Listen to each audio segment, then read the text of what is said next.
अस्सलाम वालेकुम स्टूडेंट्स, आज हम क्लास 6 मैथ और इसकी एक्सरसाइज 5.2 को कंप्लीट सॉल्व करेंगे। तो एक्सरसाइज 5.2 को सॉल्व करने से पहले हम थोड़ा सा पढ़ लेते हैं ताकि एक्सरसाइज सॉल्व करने में आसानी रहे। तो सबसे पहले हम पढ़ेंगे डिफरेंट टाइप्स ऑफ सेट्स। तो सेट्स की मुख्तलिफ अकसाम। तो सबसे पहले हम एक सेट पढ़ेंगे जिसे एम्प्टी या वाइड या नल सेट कहते हैं। Okay, A set which does not contain any element is known as empty set or void set or null set।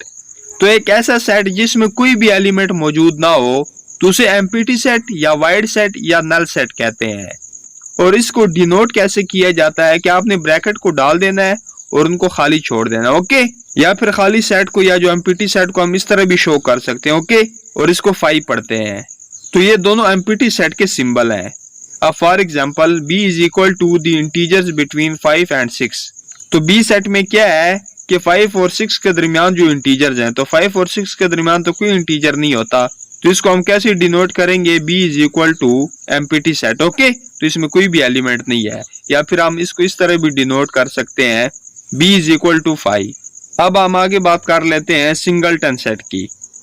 A set containing only one element is known as singleton set। ऐसा set जिसमें सिर्फ एक element मौजूद हो तो उसे singleton set कहते हैं। जिस तरह for example a is equal to set of even prime numbers. Even prime numbers का सेट। ओके, तो इवन प्राइम नंबर हमारे पास सिर्फ एक ही होता है 2, तो इसमें सिर्फ एक एलिमेंट है, तो इसको हम क्या बोलेंगे? Singleton set. अब ये भी देखें, for example c is equal to 1/4, तो इसमें भी सिर्फ सिंगल एलिमेंट है, तो इसको भी हम क्या पढ़ेंगे? Singleton set. अब आगे देखें इक्वल एंड इक्वलेंट सेट्स। तो पहले हम इक्वल सेट्स के बारे में पढ़ लेते हैं।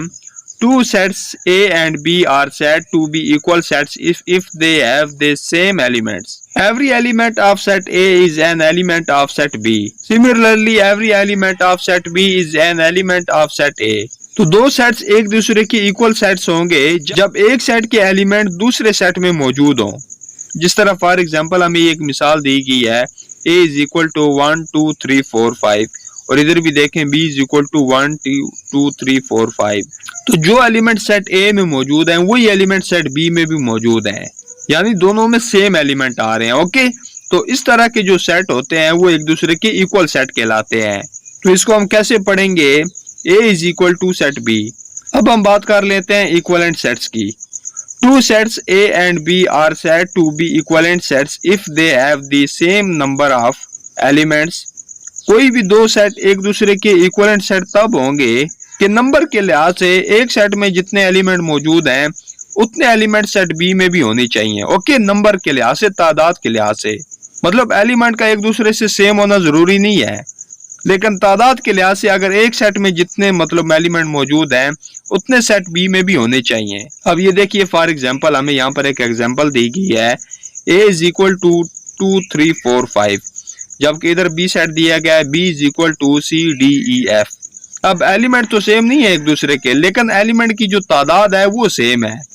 अब देखिए इसमें कितने एलिमेंट हैं? 1 2 3 4, और इसमें कितने एलिमेंट हैं? 1 2 3 4। तो ये दोनों एक दूसरे के इक्विवेलेंट हैं। और इक्विवेलेंट सेट के लिए कौन सा सिंबल यूज होता है? तो ये वाला। तो इसको हम कैसे पढ़ेंगे? A equivalent set B। अब हम समझ लेते हैं सबसेट और सुपरसेट को। तो पहले हम समझ लेते हैं सबसेट को। A subset is a set which is contained in another set. तो एक ऐसा सेट जिसके तमाम के तमाम एलिमेंट दूसरे सेट में पाए जाएं। ओके, जिस तरह for example A is equal to 1 2 3 4, b is equal to 1 2 3 4 5। तो सेट A के जितने भी एलिमेंट हैं वो B सेट में पाए जाते हैं। ओके, तो ये जो A है ये सब सेट कहलाएगा B का। तो सब सेट के लिए कौन सा सिंबल यूज होता है? ये वाला। ओके, तो इसको हम डिनोट कैसे करेंगे? इस तरह, A is a subset of B, यानी A सेट के जितने भी एलिमेंट हैं वो सेट B में मौजूद हैं। अब आगे हम बात कर लेते हैं सुपर सेट की। A superset is a set which contains another set completely। यानी ऐसा सेट है जिसमें दूसरे सेट के तमाम एलिमेंट उसमें मौजूद हों। जिस तरह अभी हमने इधर पढ़ा है ना कि जो B था ना, B में एक सेट के जितने भी एलिमेंट है इसमें मौजूद थे, तो ये जो B होगा ये A का सुपर सेट कहलाएगा, क्योंकि A के तमाम एलिमेंट इसमें मौजूद है ना। तो इसलिए ये जो बी है ये बी ए सेट का सुपर सेट कहलाएगा, तो इसे सुपर सेट कहते हैं। ओके, तो सुपर सेट के लिए जो सिंबल यूज होता है वो इसी के जो सबसेट का सिंबल है उसको अगर आप उल्टा कर दें तो ये सुपर सेट का सिंबल बन जाएगा। ओके, तो यहाँ पर देखिए बी सुपर सेट ऑफ ए। अब आगे हम समझ लेते हैं proper and improper subset of a set. तो चलिए, तो पहले हम समझ लेते हैं प्रॉपर सबसेट को। Okay, a proper subset of a set A is a subset of set A that is not equal to set A। तो ये आपको समझने में थोड़ी मुश्किल आएगी, तो पहले हम यहाँ पर पढ़ लेते हैं फिर आपको समझ आ जाएगी। In other words, if B is proper subset of A, then all elements of B are in A। अगर फर्ज करें B प्रॉपर सबसेट है A का, तो B के जितने भी एलिमेंट हैं वो सेट A में होने चाहिए। But A contains at least one element that is not in B। लेकिन कम से कम A का कोई एक ऐसा एलिमेंट होना चाहिए जो सेट B में मौजूद ना हो। ओके, अब ये देखिए ना, A is equal to A E I O U और B क्या है, B is equal to A I O U। तो B जो है ये प्रॉपर सबसेट कहलाएगा A का, क्योंकि A का एक ऐसा एलिमेंट भी है जो सेट B में मौजूद नहीं है। वो कौन सा है, E। तो प्रॉपर सबसेट के लिए कौन सा सिंबल यूज होता है, ये वाला। तो इसको हम कैसे पढ़ेंगे, B is a proper subset of A। अब आगे हम बात कर लेते हैं इम्प्रॉपर सबसेट की। Okay, improper subset is a subset which contains all the elements of original set. Improper subset वो सेट होता है जिसके तमाम एलिमेंट दूसरे सेट में मौजूद होते हैं। ओके, अब देखिए ना, फॉर एग्जांपल हमारे पास A is equal to set of natural numbers less than 6। तो 6 से जो नेचुरल लेस देन नंबर हैं उनका सेट। ओके, तो वो कौन से होते हैं, 1 2 3 4 5। ओके, तो उसने 6 से लेस देन बोले हैं।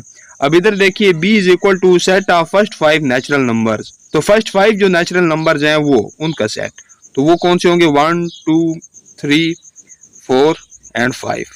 अब यहाँ पर बात समझने की है, तो यहाँ पर देखिए इसमें भी वही एलिमेंट है ना, और सेट B में भी वही एलिमेंट आ रहे हैं, तो ये एक दूसरे के इम्प्रॉपर सेट कहलाएंगे। अब यहाँ पर आप सोच रहे होंगे कि ये तो एक दूसरे का इक्वल सेट भी है, क्योंकि हम इक्वल सेट को पीछे पढ़ आए हैं, क्योंकि जो एलिमेंट इसमें मौजूद है वही एलिमेंट इसमें भी है, तो इसमें कोई शक नहीं है कि ये एक दूसरे के इक्वल सेट भी है। लेकिन अगर हम इसको प्रॉपर सबसेट की नजर से देखते हैं तो फिर ये इम्प्रॉपर सबसेट बनेगा। क्यों इम्प्रॉपर सबसेट बनेगा, क्योंकि प्रॉपर सबसेट के लिए जरूरी था कि B के जितने भी एलिमेंट हैं वो सेट A में मौजूद होने चाहिए, और सेट A का कम से कम एक एलिमेंट ऐसा होना चाहिए जो सेट B में मौजूद ना हो। मगर यहाँ तो A सेट के तमाम एलिमेंट इसमें मौजूद है, कोई भी एक एलिमेंट ऐसा नहीं है जो इसमें मौजूद ना हो।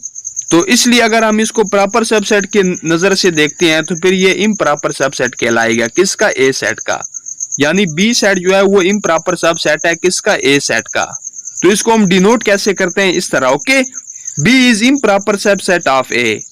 अब हम बात कर लेते हैं यूनिवर्सल सेट के बारे में कि यूनिवर्सल सेट क्या होता है। तो यूनिवर्सल सेट एक ऐसा सेट होता है जिसमें दिए गए तमाम सेट्स मौजूद होते हैं। ओके, अब फॉर एग्जांपल ये है ना, U इज इक्वल टू 1 2 3 4 5 6 7 8 9 10।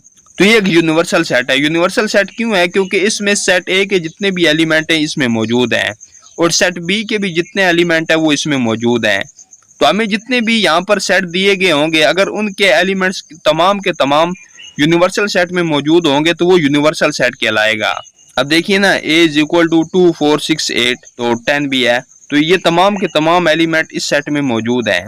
इसी तरह B के जो जितने भी एलिमेंट है 1 3 5 7 9, ये भी तमाम के तमाम इसमें मौजूद हैं, तो ये यूनिवर्सल सेट कहलाएगा। ओके, अब हम बात कर लेते हैं finite set and infinite set के बारे में। तो पहले हम पढ़ लेते हैं finite set. A set consisting of fixed number of elements which are countable is called finite set। तो ऐसे सेट जिनके जो एलिमेंट्स हैं उनकी एक हद होती है, वो फिक्स्ड होते हैं, यानी हम उनको काउंट कर सकते हैं, तो ऐसे सेट को फाइनाइट सेट कहते हैं। ओके, जिस तरह for example A is equal to number of students in grade 6। तो जो ग्रेड 6 के स्टूडेंट्स हैं उनकी तादाद यानी उनका सेट। तो हमें पता है कि ग्रेड 6 में कितने स्टूडेंट्स हो सकते हैं, क्योंकि हर एक क्लास की अपनी अपनी तादाद होती है। ओके, तो अगर हम उनको काउंट करना चाहते हैं तो हम उनको काउंट कर सकते हैं। अब देखिए B इज इक्वल टू 8 9 10 15 20। अब यहाँ पर भी देखिए एक हद है। ओके, यानी हमें पता है कि 20 से आगे कोई भी नंबर नहीं है। तो अगर हम इनकी तादाद को काउंट करना चाहते हैं तो हम इनकी तादाद को काउंट कर सकते हैं। ओके, तो ऐसे सेट जो होते हैं उनको फाइनाइट सेट कहते हैं। अब हम देख लेते हैं इनफाइनाइट सेट को। A set consisting of unlimited number of elements which are not countable is called an infinite set। तो ऐसे सेट जिनके एलिमेंट्स की तादाद को हम काउंट नहीं कर सकते क्योंकि उनकी तादाद अनलिमिटेड होती है, कोई पता नहीं कि वो कितने तक जा रहे हैं और इनको काउंट करना बिल्कुल नामुमकिन है। ओके, जिस तरह for example A is equal to stars on the sky, तो आसमान पर जितने भी सितारे हैं उनका सेट, तो ये तो मुमकिन नहीं है कि स्टार को काउंट किया जा सके। ओके, तो आप बी देखिए, B is equal to set of whole numbers, तो होल नंबर कहाँ से स्टार्ट होते हैं, 0 से 0 1 2 3। तो इस तरह ये चलते जाते हैं, इनकी कोई लिमिट नहीं है, ये अरबों खरबों में चले जाते हैं, इससे भी आगे। तो ऐसा मुमकिन नहीं है कि हम इनको काउंट कर सके। ओके, अब सी को देखिए, सी इज इक्वल टू 1 3 5 7, इस तरह ये चले जा रहे हैं। अब हमें ये नहीं पता कि कहाँ तक है, कोई इनकी लिमिट हमें नहीं बताई गई, ये अरबों खरबों में चले जाते हैं, तो इनको काउंट करना मुमकिन नहीं है। तो इस तरह के जो सेट होते हैं इनको इनफाइनाइट सेट कहते हैं। ओके, तो ये कुछ सेट्स की अकसाम थी जिनका बताना जरूरी था। अब हम अपनी एक्सरसाइज 5.2 की तरफ आते हैं। तो 5.2 का जो क्वेश्चन नंबर 1 है, separate the empty set from the following sets. तो इन सेट में से जो एम्प्टी सेट है वो हमने बताना है कि इनमें से कौन सा एम्प्टी सेट है। अब देखिए पार्ट 1 की तरफ, set of even numbers between 6 and 7, तो 6 और 7 के दरमियान जो इवन नंबर्स हैं उनका सेट। तो यहाँ पर देखिए 6 के बाद डायरेक्ट 7 शुरू हो जाता है, तो इसके दरमियान तो कोई नंबर भी नहीं है इवन। ओके, तो ये एम्प्टी सेट कहलाएगा। तो इसके सामने हम लिखेंगे एम्प्टी। अब आगे पार्ट 2 को देखें, set of integers between 0 and 1, तो 0 और 1 के दरमियान जो इंटीजर्स है उनका सेट। तो 0 के बाद तो डायरेक्ट 1 शुरू हो जाता है, तो 0 और 1 के दरमियान तो कोई इंटीजर नहीं है, तो ये भी एम्प्टी सेट ही कहलाएगा। ओके, क्योंकि इसमें कोई एलिमेंट नहीं आ रहा, तो इसके सामने भी हम लिखेंगे एम्प्टी सेट। तो सिर्फ एम्प्टी लिख लें तो शो हो जाएगा। ओके, अब नेक्स्ट की बात करें पार्ट 3 की, set of hair on your head, तो आपके सर के बालों का सेट। तो हमारे सर के जो बाल होते हैं वो लाखों की तादाद में होते हैं। ओके, तो ये तो एम्प्टी सेट तो ना हुआ, तो यहाँ पर हमने सिर्फ एम्प्टी सेट बताने हैं।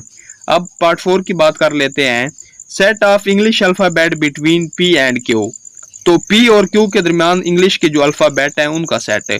तो पी के बाद तो डायरेक्ट क्यू शुरू हो जाता है, तो पी और क्यू के दरमियान तो कोई भी अल्फाबेट नहीं आता, तो लिहाजा ये भी एम्प्टी सेट है क्योंकि इसमें भी कोई एलिमेंट नहीं है, तो इसके सामने भी हम लिखेंगे एम्प्टी। तो ये जो हमें 3 सेट दिए गए ये एम्प्टी सेट है। ओके, सिवाय इसके।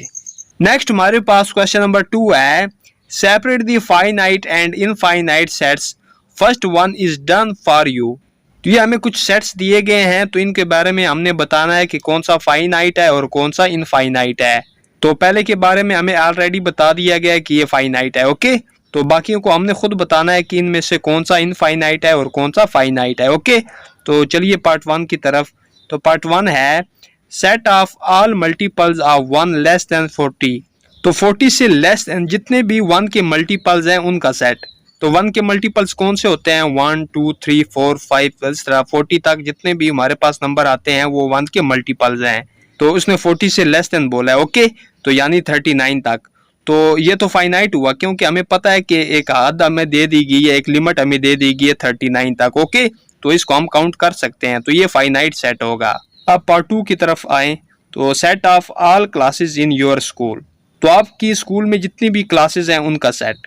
तो हर एक स्कूल में क्लासों की एक लिमिट होती है, एक हद होती है। ओके, यानी कि स्कूल में जितनी भी क्लासेस होते हैं उनको हम काउंट कर सकते हैं। ओके, तो ये भी एक फाइनाइट सेट है, तो इसके सामने हम लिखेंगे फाइनाइट।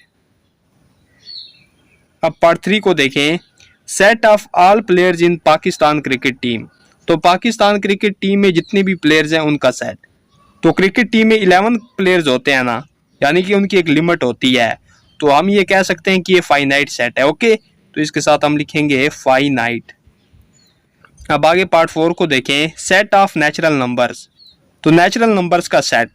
तो नेचुरल नंबर अगर आप 1 से स्टार्ट करते हैं, 1 2 3 4 इस तरह आप आगे चले जाते हैं, तो इनकी कोई लिमिट नहीं बताएगी यहाँ पर। ओके, तो ये इनफाइनाइट सेट होगा। ओके, तो यहाँ पर हम लिखेंगे इनफाइनाइट सेट,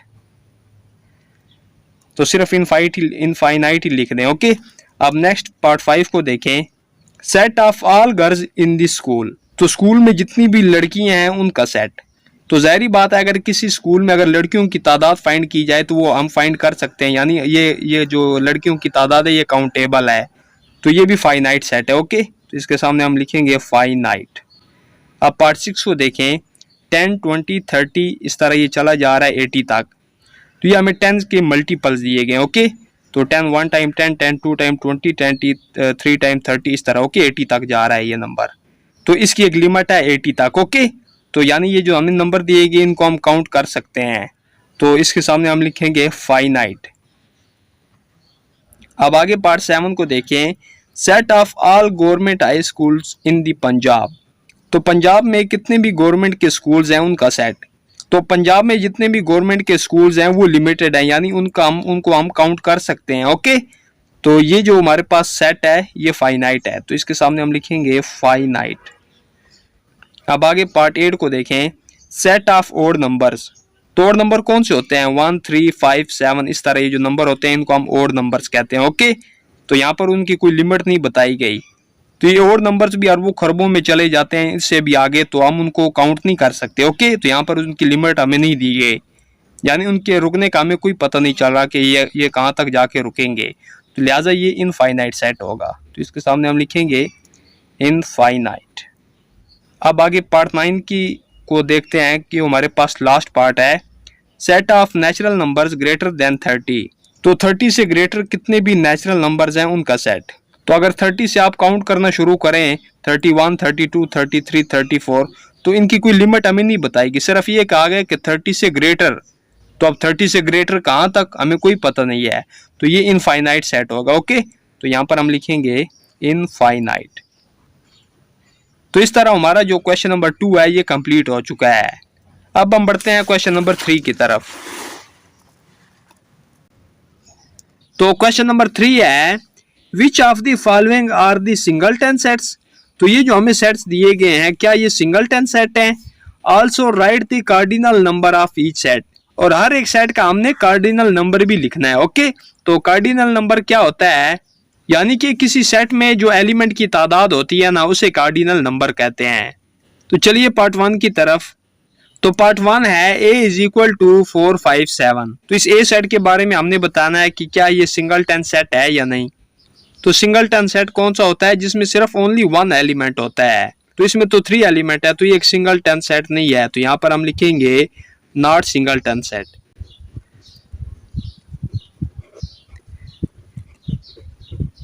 और इसका हमने कार्डिनल नंबर भी बताना है, यानी इसमें एलिमेंट की तादाद कितनी है, तो यहाँ पर हम लिखेंगे number of A is equal to, तो इसमें कितने एलिमेंट है 1 2 3, तो ये इसका कार्डिनल नंबर आ गया।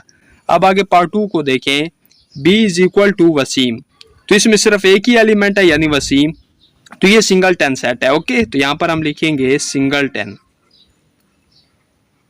और इसका कार्डिनल नंबर कितना है, यानी इसमें कितने एलिमेंट है 1 ही एलिमेंट है ना, तो यहाँ पर हम लिखेंगे number of b is equal to 1, तो ये इसका कार्डिनल नंबर आ गया इस सेट का। ओके, अब आगे पार्ट 3 को देखें।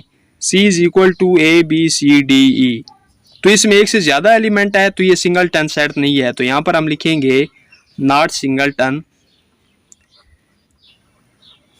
और इसका कार्डिनल नंबर क्या होगा, यानी एलिमेंट की तादाद कितनी है इसमें 1 2 3 4 5, यहाँ पर हम लिखेंगे number of c is equal to 5।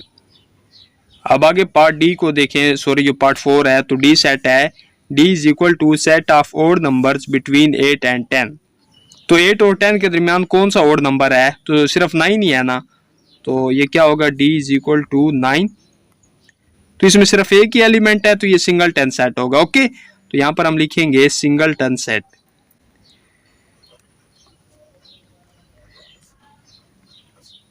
और इसका कार्डिनल नंबर क्या है, सिर्फ इसमें 1 ही एलिमेंट है, तो यहाँ पर हम लिखेंगे number of d is equal to 1, तो ये इसका कार्डिनल नंबर आ गया।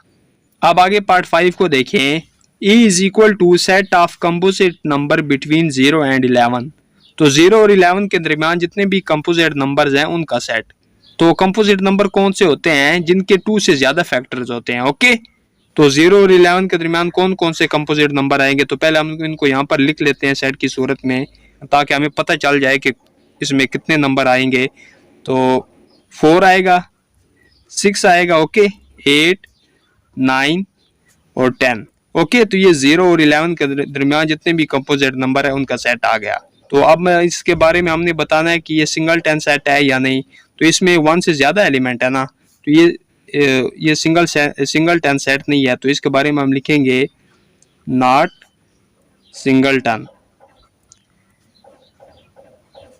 और कार्डिनल नंबर क्या होगा, यानी इसमें जो एलिमेंट की तादाद है वो कितनी है? तो यहाँ पर हम लिखेंगे number of E is equal to 1 2 3 4 5। तो इसका कार्डिनल नंबर क्या होगा? 5। अब पार्ट 6 को देखें, जो कि लास्ट पार्ट है। f is equal to set of even prime numbers less than 10। तो 10 से less than even prime numbers हैं उनका सेट। ओके, तो इवन जो प्राइम नंबर होता है वो हमारे पास सिर्फ एक ही है, तो वो कौन सा है? 2। तो इसका मतलब क्या हुआ कि f सेट में सिर्फ एक ही एलिमेंट आ रहा है, तो ये सिंगल 10 सेट होगा। ओके, तो यहाँ पर हम लिखेंगे सिंगल 10 और इसका कार्डिनल नंबर क्या होगा? तो यहाँ पर हम लिखेंगे number of f is equal to, तो इसमें एक ही एलिमेंट है तो यहाँ पर हम लिखेंगे 1। तो ये इस सेट का कार्डिनल नंबर आ गया। तो इस तरह हमारा जो क्वेश्चन नंबर 3 है ये भी कंप्लीट हो चुका है।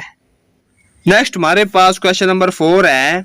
If a is equal to set of whole numbers up to 11। तो अगर a सेट है हमारे पास कहाँ तक? जो 11 तक होल नंबर है। ओके, तो हम इसको इस फॉर्म में लिख लेते हैं ताकि हमें सही समझ आ जाए। होल नंबर्स अप टू 11 यानी 11 तक जो होल नंबर्स हैं। तो होल नंबर 0 से स्टार्ट होते हैं, 0 1 2 3 4 5 6 7 8 9 10 एंड 11। तो सीधी सी बात है कि ये 0 से लेकर 11 तक नंबर हैं। ओके, अब b को देखें। b इज इक्वल टू 2 1 3 और c is equal to empty set और d इज इक्वल टू, ये भी 0 से लेकर 11 तक जो होल नंबर्स हैं उनका सेट है। ओके, तो इसका मतलब ये हुआ कि हमारा जो a सेट और जो d सेट है ये एक दूसरे के इक्वल सेट आ रहा है। और साथ में हमें e सेट भी दिया गया है, e is equal to 2, f is equal to 3 4 5। तो अगर हमें ये सेट दिए गए हैं, then put the correct symbol. तो हमने इनके दरमियान जो करेक्ट सिंबल है उनका यूज करना है। तो ये सब सेट का सिंबल है और ये सुपर सेट का सिंबल है, ये प्रॉपर सब सेट का सिंबल है और ये इम्प्रॉपर सब सेट का सिंबल है और ये इक्विवेलेंट का सिंबल है। ओके, तो चलिए पार्ट 1 की तरफ। तो पार्ट 1 है a-b। तो a और b का आपस में क्या रिलेशन है? तो हमने यहाँ पर इनमें से किसी एक सिंबल का यहाँ पर यूज करना है। तो a सेट को हम देख लेते हैं। तो a सेट क्या है कि 0 से लेकर 11 तक जो होल नंबर्स हैं उनका सेट है। और b यहाँ पर किधर है? ये देखिए 2 1 3। तो इसका मतलब क्या हुआ कि b के जितने भी एलिमेंट हैं वो सेट a में मौजूद हैं। तो यहाँ पर पहले a आ रहा है, तो a सेट b सेट का क्या हुआ? तो a सेट b सेट का सुपर सेट हुआ ना, क्योंकि b के तो तमाम के तमाम एलिमेंट इसमें मौजूद हैं। तो इसलिए हम क्या यहाँ पर क्या कौन सा सिंबल यूज करेंगे? ये सुपर सेट वाला। ओके, तो a सुपर सेट है किसका? b का। अब आगे पार्ट 2 को देखें। d-a। तो d और a के दरमियान क्या रिलेशनशिप है, यानी इन सेट के दरमियान क्या रिलेशनशिप है? तो d को हम देखते हैं। तो d है हमारे पास 0 से लेकर 11 तक जो नंबर्स हैं। ओके, और a हमारे पास क्या है? a भी वही चीज है, ठीक है। तो इसमें भी 0 से लेकर 11 तक की नंबर हैं। तो यहाँ पर तो हमें इक्वल का साइन नहीं दिया गया, क्या हम यहाँ पर इक्वल का साइन लगाएं? तो हम कौन सा साइन यहाँ पर यूज करेंगे? इम्प्रॉपर वाला। ओके, क्योंकि ऐसे सेट जिनके जो एलिमेंट हैं वो एक जैसे आ रहे हों तो उसको हम इम्प्रॉपर सेट की सूरत में भी लिख सकते हैं। तो d और a आपस में क्या है? Improper subset. अब आगे पार्ट 3 को देखें। c and e। तो c को देखें। c हमारे पास यहाँ पर ये देखिए, c हमारे पास एम्प्टी सेट है और e को हम देख लेते हैं। तो e है हमारे पास 2। तो c हमारे पास e सेट के क्या है? तो c एम्प्टी सेट है और e में सिर्फ एक ही एलिमेंट है, तो c e का प्रॉपर सबसेट होगा। ओके, यहाँ पर हम प्रॉपर सबसेट का सिंबल यूज करेंगे। अब आगे देखिए f-a। तो f को देखिए। तो f है हमारे पास यहाँ पर 3 4 5 और ये हमारे पास क्या है? 0 से लेकर 11 तक जो होल नंबर्स हैं। तो हम देखेंगे कि f-a सेट का क्या है। तो यहाँ पर देखिए कि f में जितने भी एलिमेंट हैं वो सेट a में मौजूद हैं। तो एफ जो है वो ए का प्रॉपर सबसेट है। ओके, आप सिर्फ सबसेट का भी साइन यूज कर लें तो वो भी ठीक है, अगर आप प्रॉपर सबसेट का जो सिंबल है वो यूज करते हैं तो वो भी ठीक है। ओके, तो एफ प्रॉपर सबसेट है ए का। ओके, अब आगे पार्ट 5 को देखें, बी डैश एफ। तो बी हमारे पास यहाँ पर क्या है, तो बी इज इक्वल टू 2 1 3 और एफ हमारे पास क्या है 3 4 5। तो यहाँ पर देखिए कि बी में भी 3 एलिमेंट है और एफ में भी 3 एलिमेंट है। ओके, यानी इनके एलिमेंट की जो तादाद है वो सेम है। तो जिन सेट के एलिमेंट की तादाद सेम हो तो वो कौन से सेट कहलाते हैं, इक्वलेंट सेट। तो इनके दरमियान वो कौन सा साइन लगेगा, इक्वलेंट्स, क्योंकि ये एक दूसरे के इक्वलेंट सेट हैं। अब आगे पार्ट 6 को देखें, ई डैश बी। तो ई हमारे पास किधर है ये देखिए, तो ई इज इक्वल टू 2 और बी हमारे पास क्या है 2 1 3। तो ई सेट है वो बी का क्या है, तो ई का जो एलिमेंट है वो सेट बी में मौजूद है, तो ई जो है वो बी का प्रॉपर सबसेट होगा। ओके, यहाँ पर हम प्रॉपर सबसेट का साइन यूज करेंगे जो सिंबल है। अब आगे पार्ट 7 को, डी डैश बी। तो डी हमारे पास क्या है, तो डी हमारे पास 0 से लेकर 11 तक नंबर है। ओके, और बी हमारे पास क्या है 2 1 3। तो डी सेट जो है वो बी का क्या है, तो सुपर सेट ही होगा ना, क्योंकि बी के जितने भी एलिमेंट हैं वो डी सेट में मौजूद हैं। तो अगर हम डी की बात करें कि डी बी का क्या है, तो डी बी का सुपर सेट होगा। ओके, तो हम सुपर सेट वाला सिंबल यूज करेंगे। अब आगे पार्ट 8 को देखें, एफ डैश सी। तो एफ हमारे पास क्या है, एफ है हमारे पास 3 4 5 और सी हमारे पास क्या है, तो सी हमारे पास एम्प्टी सेट है। ओके, तो एफ सी का क्या हुआ, क्योंकि सी में तो कोई भी एलिमेंट मौजूद नहीं है, जबकि एफ में एलिमेंट मौजूद हैं, तो एफ जो है वो सी का सुपर सेट हुआ। ओके, तो हम यहाँ पर सुपर सेट वाला जो सिंबल है वो यूज करेंगे। अब पार्ट 9 को देखें, ई डैश ई। तो अगर हम एक तरफ भी ई का ही सेट लें और दूसरी तरफ भी ई का ही सेट लें, ओके, तो ई का सेट ये वाला है, इसमें सिर्फ एक ही एलिमेंट है, तो मतलब दोनों में एक एक एलिमेंट है, यानी ये एक दूसरे के इक्वल है। लेकिन यहाँ पर तो इक्वल का साइन नहीं है, तो हम इसको इम्प्रॉपर वाला सिंबल यहाँ पर यूज करेंगे। ओके, तो इम्प्रॉपर के भी यही मतलब होता है कि इनमें जो एलिमेंट है वो एक दूसरे के सेम आ रहे हैं। तो इस तरह हमारा जो क्वेश्चन नंबर 4 है ये कंप्लीट हो चुका है। नेक्स्ट हमारे पास क्वेश्चन नंबर 5 है, identify which of the following pair of sets are equal और इक्वलेंट। तो ये जो हमें सेट्स के पेयर दिए गए हैं इनके बारे में हमने बताना है कि कौन सा पेयर इक्वल है और कौन सा इक्वलेंट है। तो इक्वल और इक्वलेंट के बारे में आपको पता होना चाहिए। तो इक्वल कौन से सेट्स होते हैं, तो ऐसे सेट जिनके एलिमेंट बिल्कुल एक दूसरे के सेम हो। ओके, यानी जो एलिमेंट इसमें पाए जा रहे हैं वही एलिमेंट इसमें भी हो और जो इसमें है वही एलिमेंट इसमें भी है। ओके, यानी दोनों के जो एलिमेंट है वो बिल्कुल एक दूसरे के सेम आ रहे हैं। और इक्वलेंट सेट में क्या होता है, इक्वलेंट सेट्स में ये होता है कि उनके जो एलिमेंट वो तो सेम नहीं होते, लेकिन एलिमेंट की जो तादाद है वो सेम होती है। तो ये आपको इक्वल और इक्वलेंट का जो फर्क है वो मालूम होना चाहिए। तो चलते हैं पार्ट 1 की तरफ। A is equal to Waqas Waseem Asghar, B is equal to Asghar Waseem Waqas. तो देखिए वकास इसमें भी है और इसमें भी है। ओके, तो ये तुम्हारा आ गया, ठीक है। वसीम इसमें भी है और इसमें भी है, तो ये भी सेम आ गया। असगर इसमें भी है और इसमें भी है, तो ये भी हमारे पास सेम आ गया। तो ये एलिमेंट एक दूसरे के सेम आ रहे हैं, तो ये फिर कौन से सेट का पेयर होगा, इक्वल सेट। तो इसके सामने हम लिखेंगे इक्वल।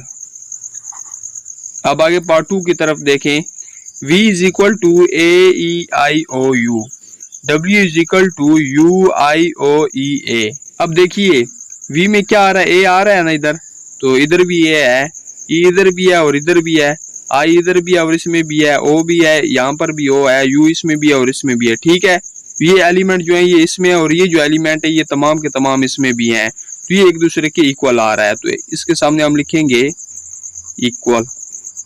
अब आगे पार्ट 3 को देखें, x is equal to 1 2 3 4 5 6, y is equal to 1 2 3 4 5 6।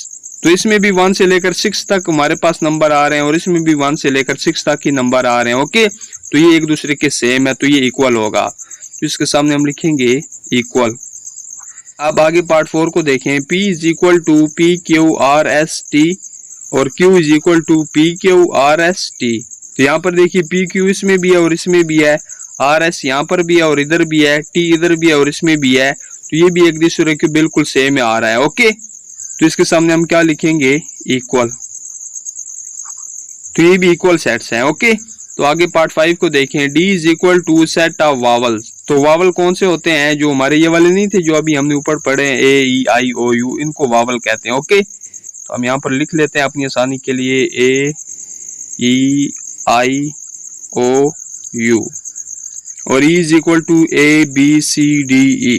अब देखिए इसमें और एलिमेंट है और इसमें और एलिमेंट है, मतलब ये एक दूसरे के सेम तो नहीं आ रहे, लेकिन अगर हम इनके एलिमेंट की तादाद अगर देखते हैं, देखिए 1 2 3 4 5 और इसमें कितने एलिमेंट है 1 2 3 4 5। एलिमेंट तो सेम नहीं है लेकिन एलिमेंट की जो तादाद है वो सेम है, तो इसलिए ये इक्वल नहीं होंगे बल्कि इक्वलेंट होंगे। ओके, तो इनके सामने हम लिखेंगे equivalent.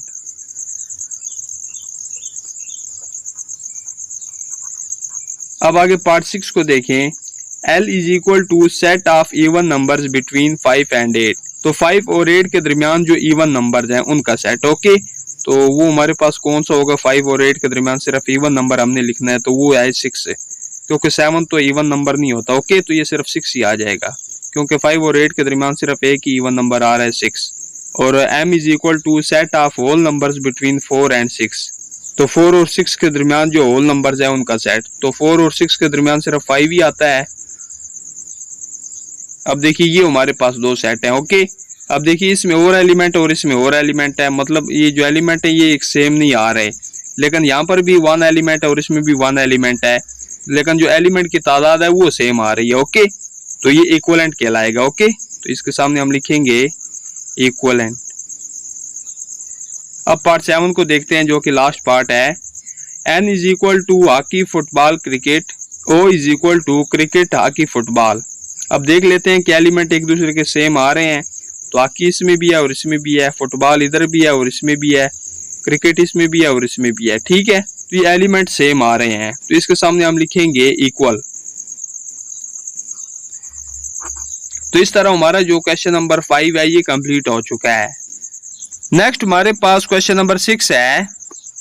Right all the subset of A is equal to set of primary colours, then identify the proper subsets and improper subsets. तो हमें एक ए सेट दिया गया है, तो ए सेट किस पर मुश्तमिल है, प्राइमरी कलर्स पर। Okay, set of primary colours. तो इसी ए सेट के हमने प्रॉपर सबसेट्स भी लिखने हैं और इम्प्रॉपर सबसेट्स भी लिखने हैं। तो चलिए, तो पहले हम ए सेट को लिख लेते हैं। तो प्राइमरी कलर कौन से होते हैं आपको पता होना चाहिए, रेड, येलो, ब्लू। तो ये जो 3 कलर होते हैं इन्हें प्राइमरी कलर्स कहा जाता है। ओके, तो ये ए जो सेट है ये इन कलर्स पर मुश्तमिल है, प्राइमरी कलर्स पर। तो क्वेश्चन के मुताबिक हमने क्या करना है कि इसी सेट के हमने प्रॉपर सबसेट्स भी लिखने हैं और इम्प्रॉपर सबसेट्स भी लिखने हैं। तो सबसे पहले हम लिख लेते हैं प्रॉपर सबसेट्स।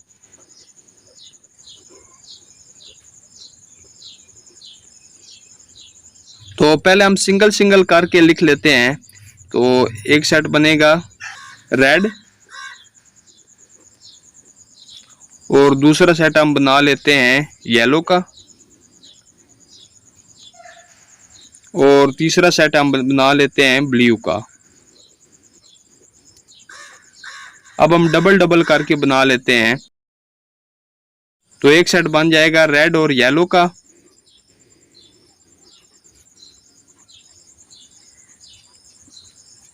और अगला हम बना लेंगे रेड और ब्लू का।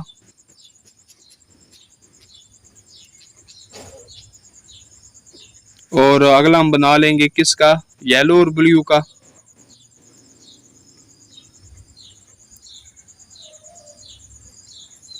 और कि इसका सबसेट नहीं बन सकता। ओके, तो ये जितने भी हमने सेट यहाँ पर क्रिएट किए हैं, बनाए हैं, ये सब के सब इसके प्रॉपर सबसेट हैं। ओके, अब हम लिख लेते हैं इम्प्रॉपर सबसेट।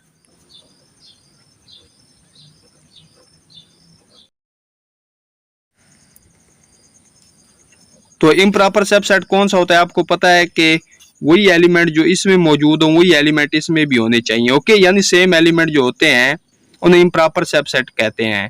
तो इसका इम्प्रॉपर सबसेट सिर्फ एक ही बनेगा, तो वो कौन सा बनेगा, रेड, येलो और ब्लू। तो इम्प्रॉपर सबसेट एक ही होता है। ओके, यानी जो एलिमेंट इसमें है वही आप इसमें लिख दें, तो ये इसका इम्प्रॉपर सबसेट आ जाएगा। इसी तरह हमने ए सेट के प्रॉपर सबसेट भी लिख लिए और इसका इम्प्रॉपर सबसेट भी लिख लिया। तो इस तरह हमारा जो क्वेश्चन नंबर 6 है ये कंप्लीट हो चुका है। नेक्स्ट हमारे पास क्वेश्चन नंबर 7 है, show that the following sets are equal. तो ये जो हमें सेट्स दिए गए हैं इनको हमने शो करना है यानी प्रूव करना है कि एक दूसरे के इक्वल हैं। तो चलिए बहुत ही ईजी है कि पहले हमारे पास क्या है, P is equal to set of prime number less than 15 और Q इज इक्वल टू 2, 3, 5, 7, 11, 13। तो पहले हम इस सेट को लिख लेते हैं ताकि हमारे लिए आसानी रहे। क्या है, P is equal to set of prime numbers less than 15 यानी 15 से जो लेस देन प्राइम नंबर्स हैं उनका सेट। तो 15 से लेस देन हमारे पास प्राइम नंबर्स कौन से होंगे, 2, 3, 5, 7, 11 एंड 13। तो हमारा P सेट आ गया। तो Q क्या है, Q इज इक्वल टू 2, 3, 5, 7, 11, 13। तो देखिए क्या इनके एलिमेंट सेम है। तो 2 इसमें भी है, इसमें भी है, 3 इसमें भी है, इसमें भी है, 5 यहाँ पर भी है और इसमें भी है, 7, 7, 11, 11, 13, 13। तो एलिमेंट की तादाद भी सेम है और तादाद सेम होने के साथ साथ जो एलिमेंट है वो भी तमाम के तमाम सेम आ रहे हैं। ओके, यानी जो एलिमेंट इसमें है वही एलिमेंट इसमें है और जो इसमें है वो तमाम के तमाम इसमें है। तो यहाँ पर हम स्टेटमेंट लिख लेंगे, एलिमेंट्स आर आल्सो सेम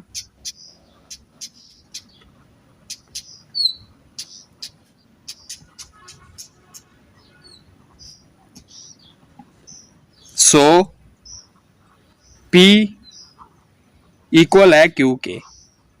तो ये हमने प्रूव कर लिया कि P सेट जो है वो Q के इक्वल है। ओके, तो अब हम नेक्स्ट चलते हैं क्वेश्चन नंबर 8 की तरफ। A is equal to set of letters in word Faisalabad, write the cardinal number of set A। तो हमें A सेट दिया गया है। तो A सेट किस पर मुश्तमिल है, फैसलाबाद वर्ड जो है इसके लेटर्स पर, यानी फैसलाबाद में जो लेटर्स आ रहे हैं ना इनका सेट। तो इसी सेट का हमने फिर कार्डिनल नंबर भी लिखना है। तो कार्डिनल नंबर आपको पता है जो एलिमेंट की तादाद होती है उसे कार्डिनल नंबर कहते हैं। तो चलिए इसको भी हम यहीं पर हम इसको सोल्व कर लेते हैं। तो हम लिख लेते हैं A। तो फैसलाबाद के जो लेटर्स हैं उनका सेट है ना। तो फैसलाबाद में कौन कौन से लेटर्स आ रहे हैं, F, A, I, S। तो A को हम एक दफ़ा लिख चुके हैं तो हम दोबारा इसको नहीं लिख सकते। ओके, आगे L, फिर A आ रहा है, हम फिर A को नहीं लिखेंगे।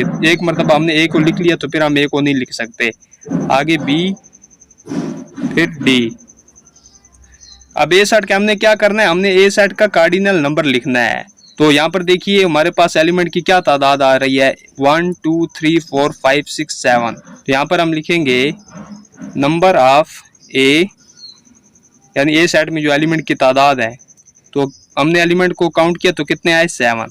तो A का जो कार्डिनल नंबर है वो क्या है, 7। अब हम चलते हैं क्वेश्चन नंबर 9 की तरफ जो कि लास्ट क्वेश्चन है। Write the name of your all family members in set notation, then write a subset of your family members.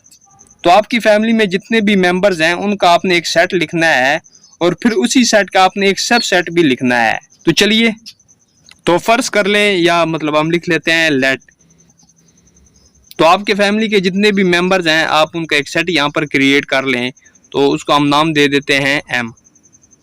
तो M इज इक्वल टू, तो आपको जो भी मतलब नाम यहाँ पर आते हैं वो आप एक एक अलग अलग करके लिख लें। ओके, तो मैं यहाँ पर फर्जी हम लिख लेते हैं A, B, C, D, E वगैरह। ओके, मतलब आप यहाँ इनकी जगह पर आप जो फैमिली के आपके मेंबर्स हैं उनके नेम आप यहाँ पर लिख सकते हैं।